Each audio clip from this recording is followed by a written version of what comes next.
Revolutionary greetings, liberation greetings to all the people of Ambazonia, to all southern Cameroonians, wherever you may be. Liberation greetings to all our supporters and sympathizers all over the world. And thank you, especially for continuing to stand with us, despite the odds and despite the difficulties that we continue to encounter and overcome on a daily basis on our way to freedom. My people of Ambazonia, today is Sunday, August 21, 2022, and my name is John Akuro. I want to begin by extending warm country Sunday greetings. When I say warm country Sunday greetings, the people back home understand because breaking tomorrow, Monday, August 22, is our traditional ghost town. And I just watched an enticing, short, less than 2 minute message by Grandma on Grandma's Corner on Facebook, and I was like, oh my goodness, this is so interesting. Short, straight, and to the point, simply reminding each and everyone about the importance of maintaining or keeping our country Sunday holy. Why? Because the country Sunday on ground zero, our Monday Ghost Towns on ground zero, is the most visible symbol of the civilian resistance in this movement. It has lasted since January 9, 2017, right up to this day. La République du Cameroon has put in all kinds of efforts, used all kinds of antics, used all kinds of approaches to see how to undo it, but our people have stood firm because it is a clear sign of the civilian resistance, a clear and very visible indication that our people have said no to recolonization by La République du Cameroon. So I just wanted to, take this opportunity to add my voice there and to say, my people, the people of Ambazonia, happy Country Sunday, breaking this Monday, August 22. And of course, remember to keep the Country Sunday holy. This day will stay on until we get to Boya, until we shout free, free, free at last, we are free. My people, I know it's been a while since I was last here on this platform for us to have this very important exchange, but I'm here today. And again, like I said a while ago, my name is John Akuro, and today I like us to look at some very interesting thing. Listen, something is happening in Yaounde, something is happening in Ambazonia. Something interesting is happening around. Very few people have bothered to take note. But my dear people of Ambazonia, I'm here to share that very important vibe with all and sundry. There was a time when some sat and said the appointment of Mr. Dion Ngute as colonial prime minister of La République du Cameroon will put an end to the dream of Ambazonia, at least in the southern zone. But curiously enough, since he got to office, right up to this day, he has not succeeded in killing the resistance in Fako, in Meme, in Kupengwanenguba, Ndian, especially Ndian, his own backyard. He has not succeeded. And so, therefore, the stakes as I speak to you right now are not just high, but extremely high, especially with talks of transition in La République du Cameroon and the cacophony of the Frankist movement. And of course, we also come to in Bafoussam Saturday, that was yesterday. Look, my people, the stakes are growing too high. And the people are beginning to recognize that Ambazonians have the willpower to get to where they want to get to. And therefore, the message of today, the conversation of today, is asked around that loophole that they have identified and the tears that are running down the cheeks of everyone around Yaounde. And this will make you to understand why John Ngute has become a town crier that for the first time in Cameroon, You have a prime minister going down to be guest on a pidgin English program. Oh, yes, you are definitely going to see more of that. So don't go away because there is just so much more right ahead. Hang on. Ace. At Venbati LLC, we can make your dream come true by training you to become a professional Scrum Master in just 6 short weeks. You heard me right, just 6 weeks. This may be the biggest life-changing decisions you will ever make. They say luck is when opportunity meets preparation. If you were walking down the street and opportunity walked past you, would you recognize it? Well, here is an opportunity you won't want to miss. At Venbati LLC, our world-class trainers would prepare you for one of the best career changes you will ever make. And then you can consider yourself lucky when you make that 6-figure income and laugh your way to the bank. If you are that person who can recognize an opportunity, call us at 240-701-7796. Check out our website, www.venbati.com. We have limited spaces. First come, first serve. Come one, come all. And so, my people of Ambazonia, it has come to pass that some 60 years ago, they said in the circles of Yaounde and Douala, this was among the top civil servants of La République du Cameroun. This is a statement they made. They said, le Cameroun réunifié est un pays bilingue francophone. This was 60 years ago. Le Cameroun réunifié est un pays bilingue francophone. Now, for those of you who don't understand French, this is what they said. It was like a gossip 60 years ago. And I must credit Comrade Eyembe for was digging these things out for my kind attention. And so that I should bring it out to us all. So we see for how long they had been planning to subjugate and subdue us. In English, it says, reunified, that the reunified Cameroon is a francophone bilingual country. I guess my translation is not too bad. That is, the reunified Cameroon is a francophone bilingual country. Of course, it is what it is. It means what it means.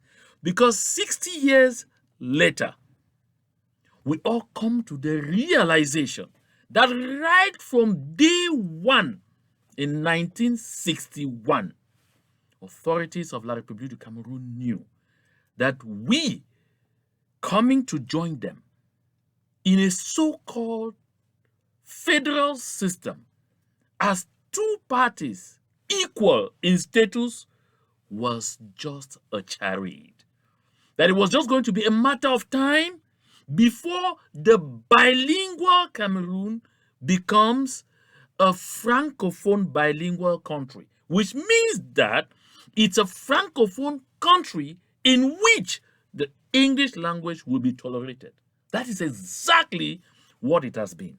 And that's why you notice that year after year, in administrative circles, they started sneaking in pieces of rules that almost passed as legislations, that decrees or government edicts will be published in French and in English, but the French version is authentic. Listen to it well.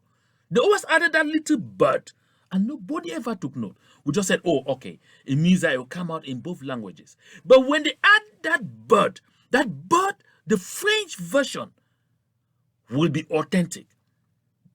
Now, you really wouldn't understand that if you don't find yourself someday in some legal trappings and you are now before the law courts and the judge has to interpret the law. That but becomes absolutely important because it will mean that you stand before the law courts and they dangle a text to you, maybe because they always deliberately got the wrong translations. And so the English version is saying something else and the French version is saying something else, but it's the same text, and they tell you that they don't recognize that English version. It is the French version that is authentic, and they are going by what is understood in the French version. And you stand there and be feeling perplexed. But that is what it is. It is what it is. My people, for 60 years, we have lived a lie. For 60 years and counting, they have taken us for granted. For 60 years and counting, they thingified us. They made us look and feel like objects. But, sorry, my people, the plans were being couched before our people, before our elite, in plain sight. But all were blinded by the little crumbs that they were picking from the table of the master. And so they pitted one against the other, just as they're trying to do now. And that is how they were able to subdue the voices that arose to say this injustice cannot persist. I can say this over and over because I personally lived the experience. For those of you who had the opportunity to know me on CRTV, I will tell you, and I recall one morning on Morning Safari on the national station, I drew the attention of our people when I presented some core figures and analyzed them clearly to show our people where we stand. And of course, after that program, what usually happens to us happened. Of course, I had to go through a lot of questioning with security operatives, with detentions and all the like. But my people, the most remarkable thing was that because of my outspokenness, because I refused to toe the line, because I didn't see what benefit I would tap by doing that, because all of those things were temporary. And a lot of what I had was clearly what I deserved. I didn't envy having anything beyond what I truly deserved. And so consequently, I felt that it was my duty as a journalist to open the eyes of the people to exactly what our situation was in that structure they called Cameroon. And so I lost virtually all my friends, especially at my job site. All colleagues, people started finding it so difficult to associate with me, because associating with me meant that you were likely to be seen by the regime as being like me. You were likely to be seen by the beer system as someone who is non-conformist like Akuro. Of course, to this date that I'm talking, a good lot of them, even those who come to the United States of America on visit, will scarcely want to drop by where I am because of the fear that they may be spotted with me, and news can filter in Yaounde that they saw them talking to me, and that could spell trouble. That is exactly how all those who rose up to condemn what we were going through were blackmailed into submission, or were blackmailed to the point where they simply couldn't take it anymore and they disappeared, or some were even simply pushed to the point where they gasped their lives out.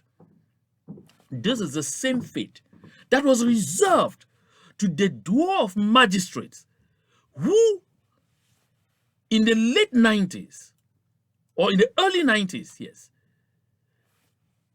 accepted to hear a case brought before the Mezam High Court by Fongoji Dinka, when Mr. Paul Biya had unilaterally changed the name of the country again from United Republic of Cameroon to the Republic of Cameroon. And so Fongoji Dinka challenged it in court and named that decree the secessionist decree, and at the same time called it the restoration law for the statehood of the Southern Cameroons, which he pleaded with the court. He prayed the court to grant him the authority to rename Ambazonia. Because by taking that decree in 1984, at first 84, 85, I get a bit mixed up there, changing the name unilaterally by decree of the country from United Republic to the Republic of Cameroon, Paul Biya was ending the experience, that is what the experience that started in 1961 of the two entities coming together as two separate states equal in status. And therefore, he was by that particular act seceding from the union that was entered into in 1961, although it was not certified. And then from that day, they turned our experience into outright annexation. Yet, some of our elite, or those who pretend to call themselves our elite, continued to work with that. And all of those people had the opportunity all the time to see this, to read this. It has been in existence for 60 years that le Cameroun réunifié est un pays bilingue francophone. My people, this is why I'm here today, to remind each and every one of us that anytime you set out there to tear us apart in the interest of La République du Cameroun, remember first and foremost how they see you. They have seen you and I from day one as a slave. They have seen you and I from day one as subhumans. They have seen you and I from day one as a colonized and captured people. Therefore, my people of Ambazonia, all the internal squabbles that will get locked into once in a while doesn't benefit any of us. It has only one party it benefits, and that party is La République du Cameroun. Listen, I bring up these things always to remind us why we are in this fight, why we are in this liberation movement. You are not in this liberation movement because of any leader, because of any individual. That sometimes you say, oh, this person's attitude has discouraged me so much so that I just feel like sitting back and watching. Don't sit back and watch, because your input is important. Your input is necessary. We have to get out of the shackles of slavery and servitude with everybody contributing one way or the other. Don't tell me that your excuse is because leader X or Mr. Y or actor W on the ground hurt you. Listen, you are not doing this. You are not in this movement for somebody. You are in this movement first and foremost for yourself, your children, your family, your generation, and then for the wider Ambazonia, the wider southern Cameroons. Because we are one people with one destiny, and therefore we have to continue to recall only those things that unite and strengthen us, and abjure those ones that separate and weaken us. If we do that, we will be able to overcome this over 60-year-old challenge of le Cameroun unifié ou réunifié est un pays bilingue francophone. How embarrassing, how hurting, how preposterous. Yet, some of us have the guts to continue to spend all our lives casting but aspersions against ourselves. Listen, people. Just before I started this broadcast, I was looking at a letter sent out from his detention cell by Comrade Abdul Karim. I have not had the opportunity to read it all the way to the end, but the few lines I read indicated determination. They indicated, simply put, that despite the torture that he is undergoing, he recognizes at the end of the day that our cause is a noble cause, and every sacrifice for it is worth it. Listen, all of us have our areas or our weaknesses. One point or the other, we might be caught in one web or the other for one reason or the other. But the biggest and most important thing is when we retract ourselves and refocus, we must recognize and tell ourselves we are stronger together. I hail all those who continue to stand firm and call on his release. All those who continue to take one kind of action or the other to call not only on his release, but on the release of all who have been picked up unjustly in Ambazonia and detained. My people, while our brethren in detention in the dungeons of La République du Cameroon are continuing to express determination by day and by night, listen, I had the wonderful opportunity last night to have some serious communion with the voices in the bushes who gave me a rare opportunity to see something that I'm going to share with you just in a little bit. Let's revel in this beautiful piece. I don't know who put it together, but it's an Ambazonian who put it together. It was so pleasant that I said we'll use it for little breaks. And when I come back, I will tell you what I saw. I will tell you what I saw. And trust me, you will understand that this liberation movement is just about to begin. Don't go away. The better fight, man. The better bloody fight. The better fight, man. The better bloody fight. The better fight, man. The better bloody fight. The better fight, man. The better bloody fight. Not gone. You should make it. The president of this country better wake up to the real fact. This country was united by permission. It was not one individual. It was united by the will of the people of the Southern Cameroon, not by the will of any other person. What about the youths championing the cause? So, that is the late barrister Ben Muna. That beautiful message that he shared just at the start of this movement and talked about his death as if he knew that it was imminent.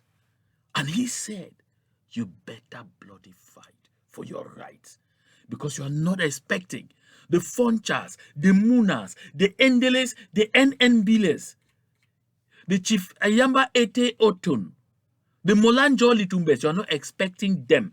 The Chief Justice Bongalames, you are not expecting them to get up and come and continue this fight and finish it for us. We have to do it ourselves. And that message continues to ring in my ears. So as I said, my people, last night, breaking this morning, I had a rare opportunity to be called on video by the voices in the bushes. And they said, Mr. Man, we know you have always stood on the lines of advocacy, stood on the lines of simple civil resistance. But we want to give you an opportunity to see how determined and how we are preparing to keep this liberation movement alive until we all shout in Boya, free, free, free. At last we are free. They showed me things that I could not imagine that exist. I saw so many young men. Trust me, my people, I can't talk about the location, but they were in their thousands. They took the video from angle to angle, angle to angle, and I was astonished. And I asked, where are all these young men from?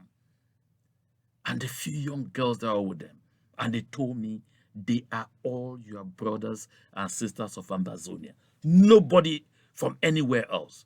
All hardened by the determination to see us through. And I asked, how comes you are all so many of you like this in one place? This is very risky. And they said, stop. We are cleaning the ranks. And they told me we were coming together because they are determined today more than ever before to ensure unity among all of the actors on ground zero. They are determined more than ever before to become more organized than any other thing. They are determined more than ever before to set themselves in such a way that they will synchronize their activities and make life impossible for the colonizer in the southern Cameroons. And they told me, despite all the shouts and the ranting by some of you in the diaspora, we know what we want. What we want is not power. It's not political power. We want freedom, and we are ready to die for it.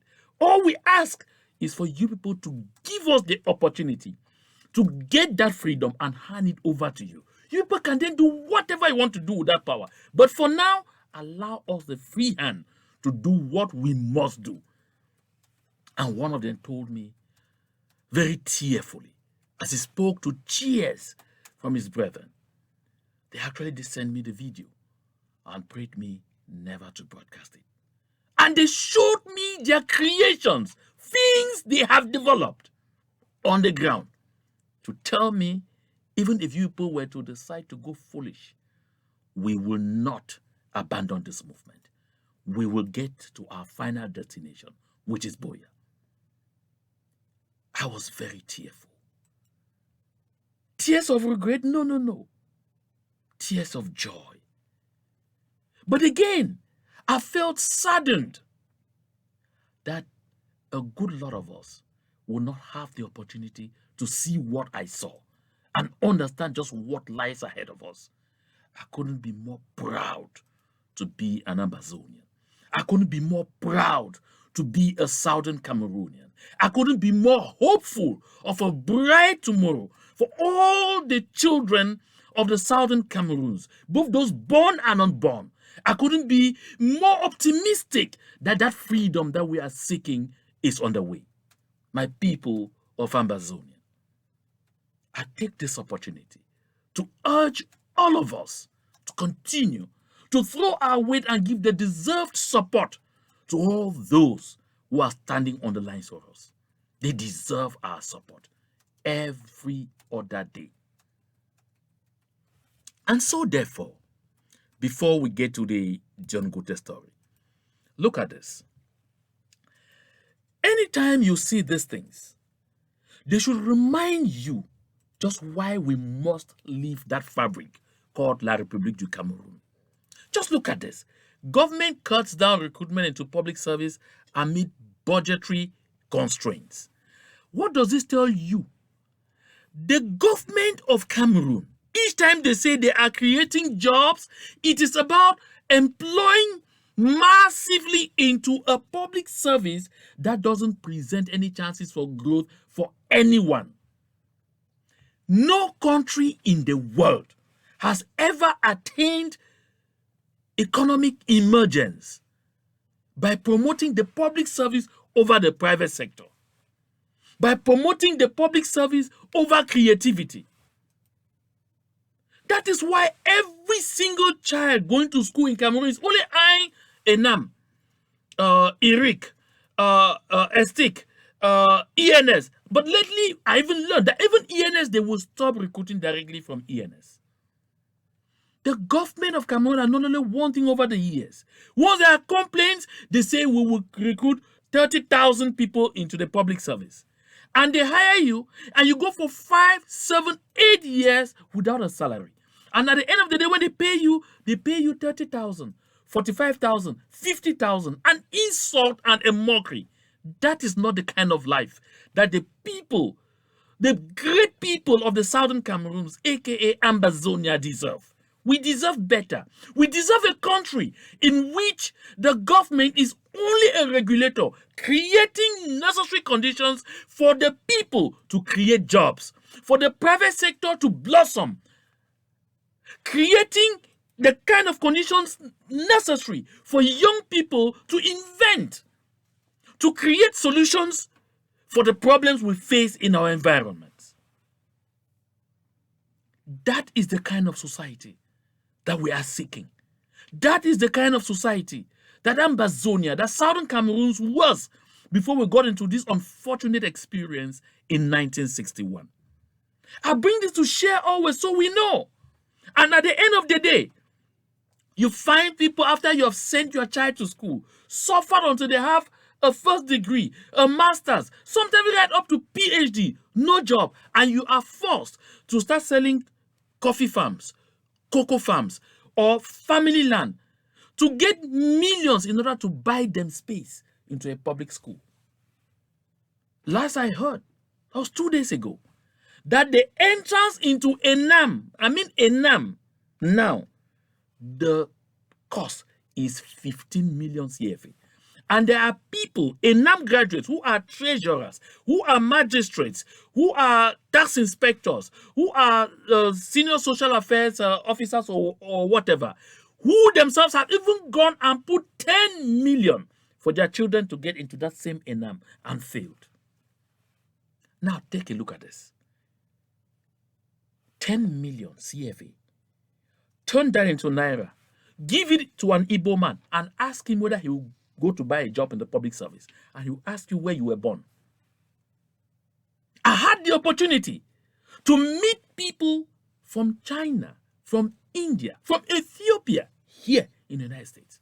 And they tell me whenever we get to any place and we go looking for jobs, those jobs will work only for a little bit, only for a short time, because we're looking for capital to set up a business. That is what a prosperous people think about. That's what people who are upscale think about. Not raising millions to go and buy a public service entrance examination into a professional school to come out and be earning 150,000, and be earning 120,000, and be counting on having access to illicit funds to embezzle. Someone was talking to me about how even right on the streets, some of these officials tell you, I have to take this bribe because I paid handsomely to get this job and I have to recover the money and make profit. That is not the kind of country Ambazonians want. We want a society where people are allowed to make use of their creative genius to succeed, and not a society in which everything revolves around the government.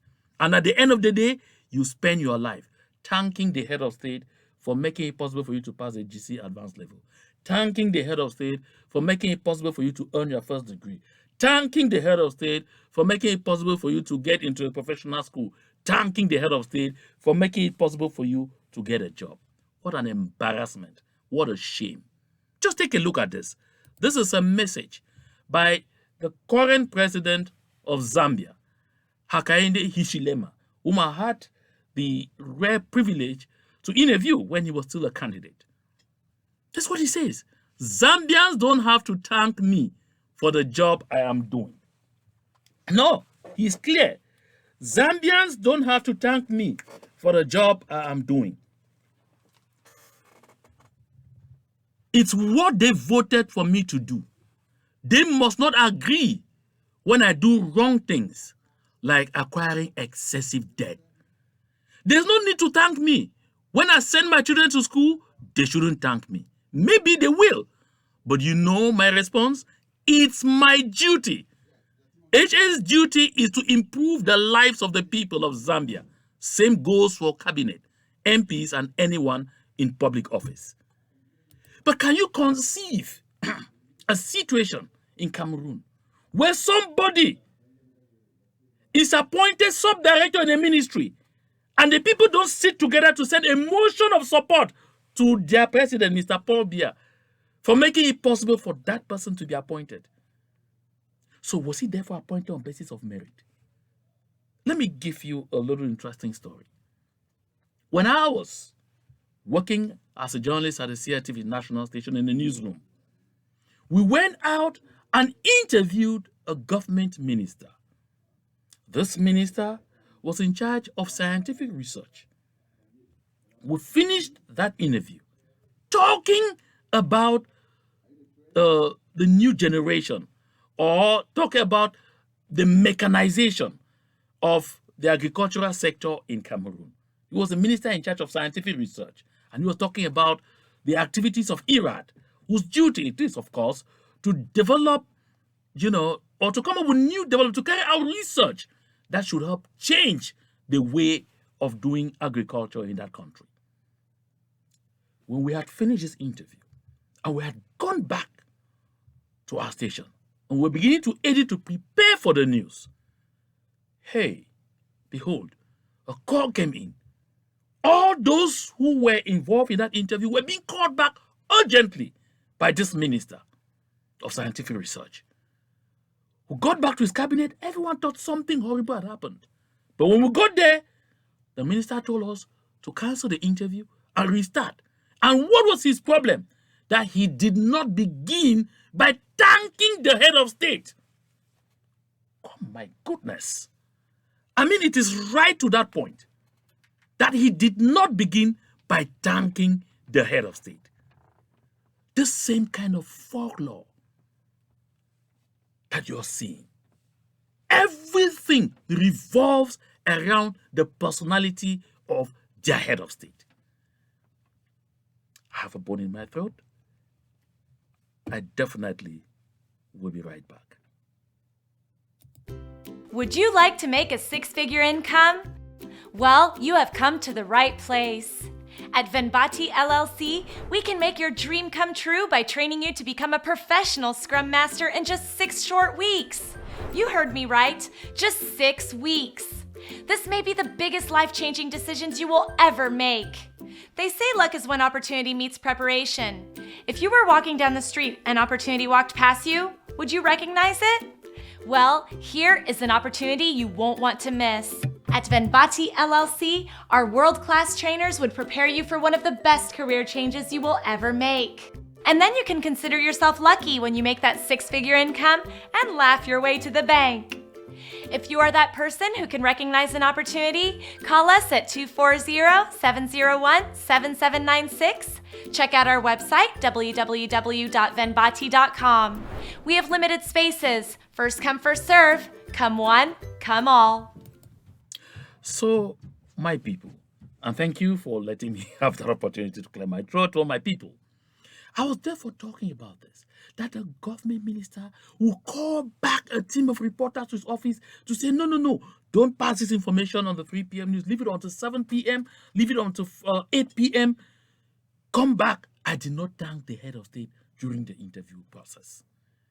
It is that bad, but that is not what our culture is about. That is not how the people of the southern Cameroons, the people of Ambazonia, that is not how we are defined. That is not how we like to be defined. That is why we must cut off, because such calls never lead to development. They never lead to a healthy society. They never lead to any kind of progress.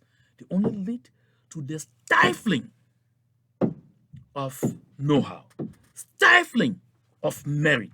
They all lead to the promotion of mediocrity of our meritocracy. That is not the kind of society we want. That is why you must not withdraw from this movement. You must stay glued to this movement. No matter what, no matter if someone hurts you, you are not in this movement because of that someone. And listen, that is why I'm excited. When I was preparing to get to this broadcast, I saw Comrade Fontem share this, something like this, and I went on to Twitter and I met Adam Grant. I said, this is the man. And I responded to him by saying, no one could say it better. He said, when you follow a leader, consider what will lead you to withdraw your support. If the answer is nothing, your integrity is in jeopardy. Your highest loyalty belongs to principle, not to people. Listen, your highest loyalty belongs to principles, not to people. No leader deserves unconditional love. Commitment is earned through character. Now, my people,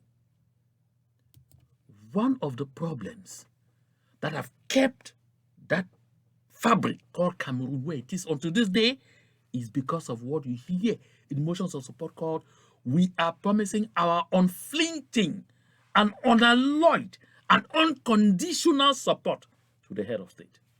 Whatever his character, it's unflinching, it's unalloyed, and it's unconditional. You never have to. Because when you do that, even you become part of the problem. We are also beginning to face this in Ambazonia today, in southern Cameroon today, where some in our midst prefer to be defined by some in leadership. We are supposed to hang around principles. Our loyalty has to be around principles, the ideals which define our liberation movement. Sometimes some people are subdued to the point where they think it makes sense to simply follow the crowds because they are majorities, even if they are wrong. No. That is why I had shared this previously, and I'm sharing again, that it takes nothing to join the crowd. It takes everything to stand alone. And why? Because the crowds are not always right. And we have seen it. It's before us in the case of La République du Cameroon. Where are they headed? I didn't want to bother anybody with some kinds of videos today. Look at their roads. Look at the entire nation even. In my next podcast, I'll show you a picture of the roads inside Yaounde, the capital city. But elsewhere, life is changing, and changing extremely fast. The future of Ambazonia is among those countries that are taking opportunities and changing and moving fast towards economic emergence, to be like the Dubais, to be like the Rwandas, to be like those countries that have demonstrated that all it needs is the will to be a successful lot. Look at this. And this is what should stay in our minds. Rwanda is all set to start exporting her own Volkswagen Terramond assembled in that country. This is Rwanda assembling cars. A few years back, Rwanda witnessed one of the most unimaginable genocides of all times. Rwanda does not have 1/100th of the natural resources of that fabric called Cameroon, talk less of Ambazonia. Rwanda does not have 1/10 of the human resources that we have in Ambazonia, in the southern Cameroons. Why must we allow ourselves or remain glued to a failure, to a failed experience? Why? My people of the southern Cameroons, if you were backtracking, arise once more and join this movement. It is worth it. Even if you are bruised, even if your ego is insulted, it is worth it. Just like those voices in the bushes told me last night, that even at the cost of their lives, they know it is worth it. What is an insult to you? What's your ego bruised compared to their lives? This is what we must continue to think about. And so therefore, let me move on to the beef of this conversation. It was not meant to be long. Listen, John Ngute Joseph, the colonial prime minister of La République du Cameroon, is not only on a hot seat, but at the moment I speak to you, he has stopped having sleep. He has stopped eating food like he ate before. All the good things of life available to him have gone sour right now. And the reason is simple. Your resistance. Our resistance. The reason is simple. Your resilience. Our resilience. The reason is simple. Your determination. Our determination to get La République du Cameroon out of our territory. I just got information from the presidency of the Republic of La République du Cameroon that 3 weeks ago, or thereabouts, Joseph John Ngute was called to the Unity Palace and told to his face that he is a failure. That when he was appointed with a mandate to use all means, mark my words, all means he could fathom to end the resistance in the southern Cameroons. Generally, or at least to completely end it in the place they call Southwest, that's the southern zone, and make sure it is confined only to the Northwest so they are able to easily deal with it differently.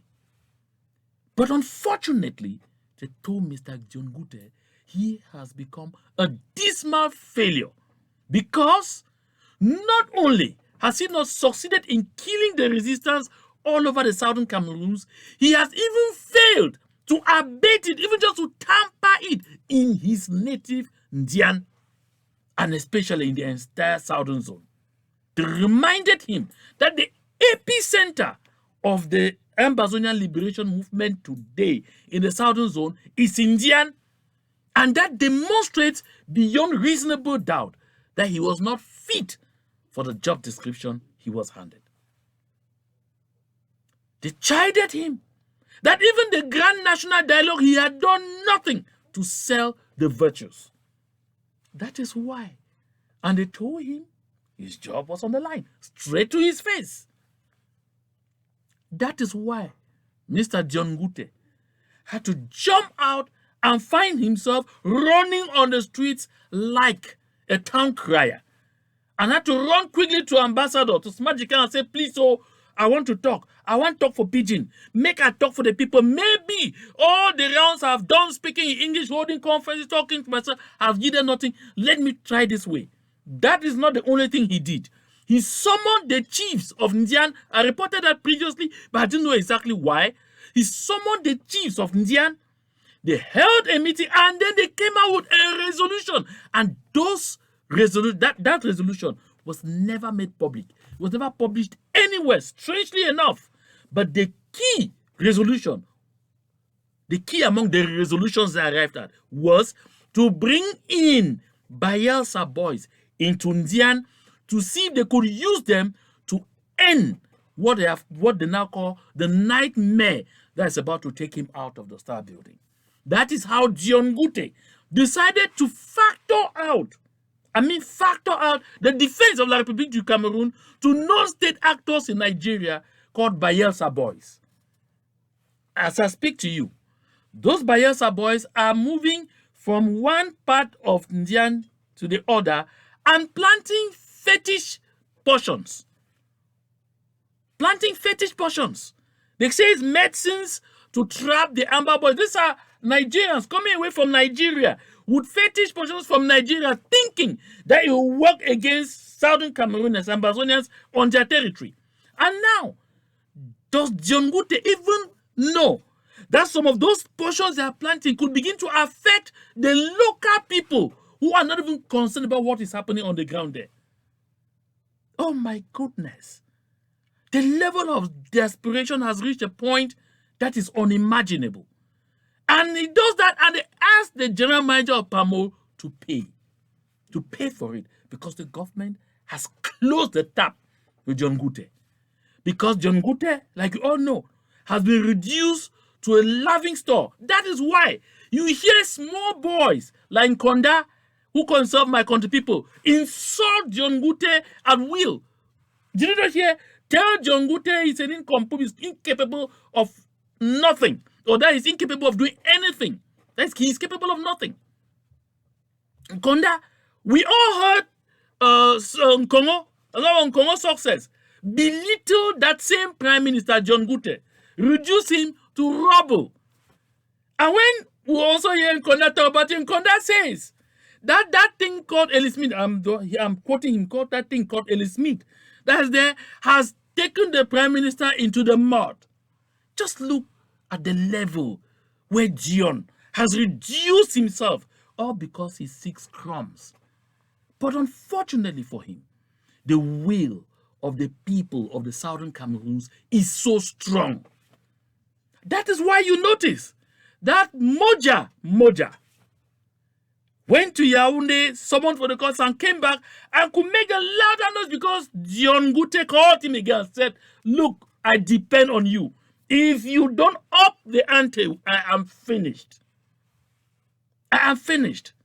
And that is also the reason they had to gratify him by arresting Comrade Abdul Karim. You are going to see worse things coming out of that Star Building in the days ahead, because Dion Ngute is planning to get back down to the field. He will even talk and cry in halls. He will even go down on his knees like Fort Tabetande once did in Manu, and beg and plead and tell the people, now I'm apologizing, we have understood. Don't fall for it, because Dion is desperate, completely desperate. He's like a masquerade that has been abandoned all by itself in the middle of a large market, and it doesn't know whatever direction to take anymore. That is where John Ngute is right now. And my people, all this is because of our determination. What Okalia Bilal lived in Menji lately, when he went to install a colonial divisional officer, he can't come over himself right up to this moment.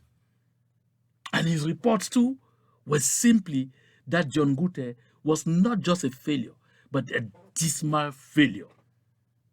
So my people of Ambazonia, every single passing day demonstrates that we are inching closer and closer to our freedom. Forget the rhetoric from some people who will tell you that if they are not in leadership, we are going to fail. We are right on course, my dear people, right on course. We are cruising right towards where we intend to get to. Therefore, don't stay behind. Don't allow yourself to be left behind, because victory is ours. We will get there one way or the other. Thank you for your time. I will be back here in 2 days for us to analyze a discussion Mr. Dion Esomba had with some panelists on a television station in Yaounde. Why do I want us to analyze that discussion? Because it is rich. It is very important for our people to be the first to understand exactly what is in play. That way, we will know why we should never draw back in this liberation movement. To God be the glory.